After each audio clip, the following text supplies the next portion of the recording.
it happens many, many times that children are taken away from parents because the parent doesn't want to give the child the psychiatric drugs. And in fact, one of the things that another area where it happens is in divorce, is that the parent who wants to drug the child always wins. And so that's my experience.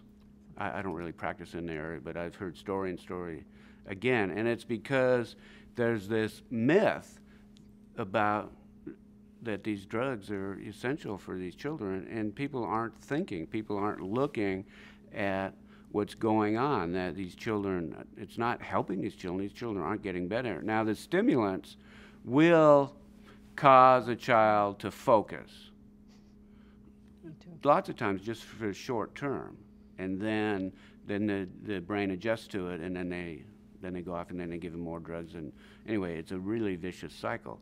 But they'll cause anybody to focus. I mean, that's why college students take it to study for exams. But the research shows that there's no long-term benefit from these drugs, from the stimulants like Ritalin, Strattera, Adderall. And in fact, the academic and social outcomes are worse long-terms for children and youth put on these drugs. And there are a lot of negative effects, including death.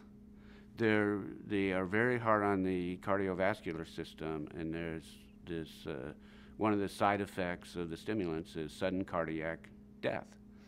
And so it's just astounding that these drugs are used in such great proportion.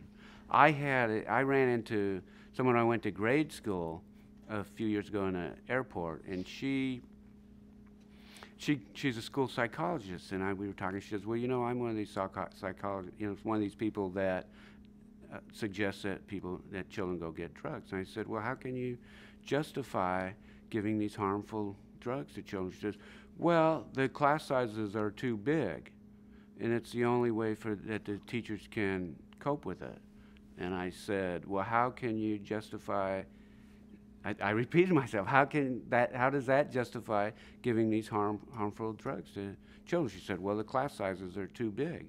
And so I think that really illustrates the problem, is that we as a society are just abandoning the needs of our children with cost cutting or whatever. And so we're seeing these results.